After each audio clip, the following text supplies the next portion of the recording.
Back in 2018, the Las Vegas Raiders, then in Oakland, brought Jon Gruden back to coach the team.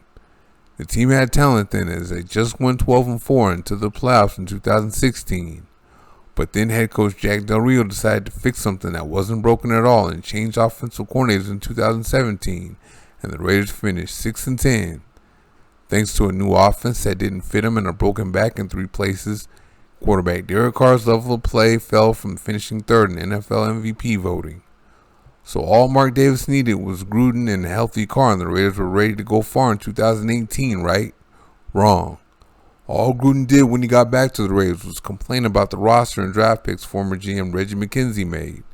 So his solution was to trade edge rusher Khalil Mack and receiver Amari Cooper, 2 of his best picks, and say we have to rebuild this thing the right way.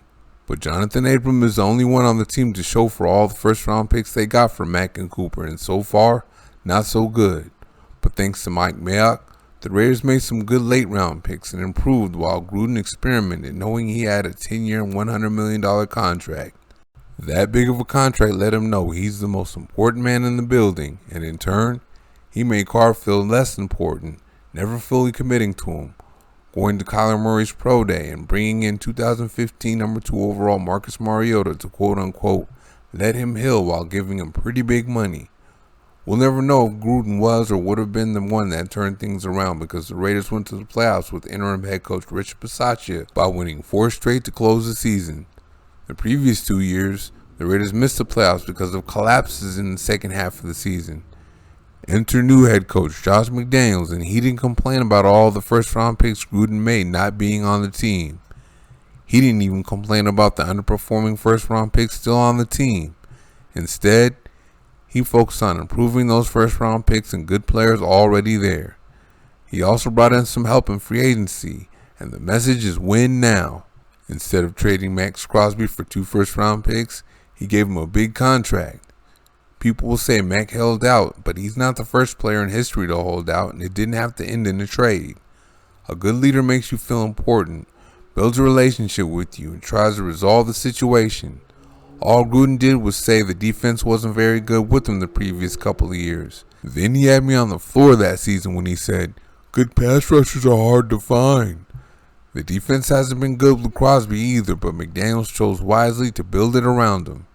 He also called him and all the good players, making them feel important. And praise the Lord, he committed to Carr, making him feel important. McDaniels had to have learned from his experience with the Denver Broncos and the Jay Cutler debacle, and knows now the quickest and best way to build a team is to keep what you have that's good and add to it instead of blowing it up to build it back. As you know, there's no guarantee those first round picks are going to hit. It was cool to see his commitment to Carr, new contract and all. I'm sure most of you saw it already, but I'm going to show you this quote by Carr anyway.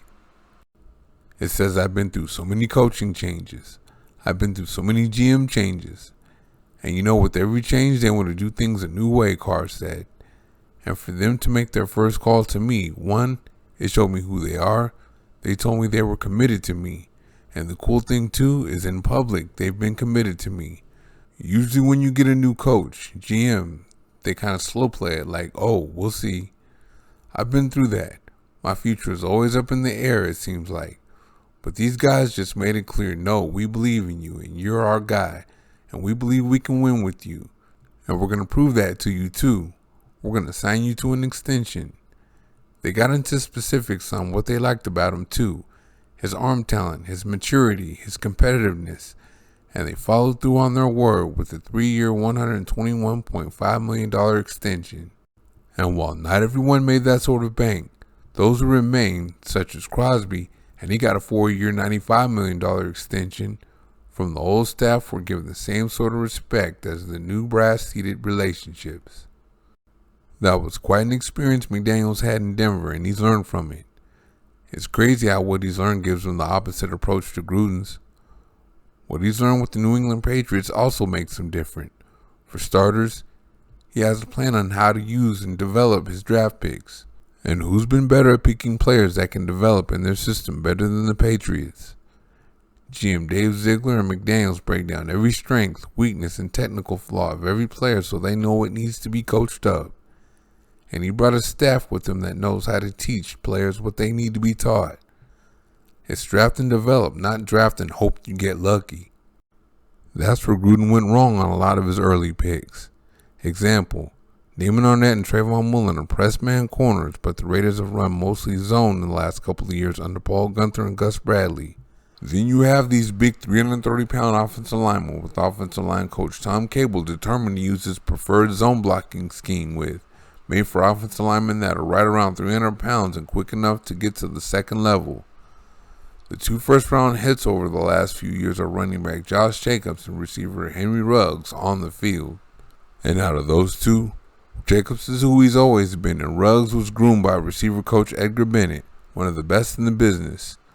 Now with McDaniels, the Raiders are using the power gap scheme and have those big, strong maulers for it. And all of a sudden, Lester Cotton, who's gone back and forth from the practice squad to the roster, is now in the lead to start at right guard. The new regime is also bringing in a more man coverage heavy scheme on defense. So they brought in corners Rocky Yassin and Anthony Averett to go along with Trayvon Mullen, who's best in man coverage. So we see now that McDaniels and his staff know how to treat their important players, how to bring in guys that fit their system, and guys whose technical flaws they know how to fix, unlike the last regime. The Raiders are in good hands. Thank you very much for watching. See you next time.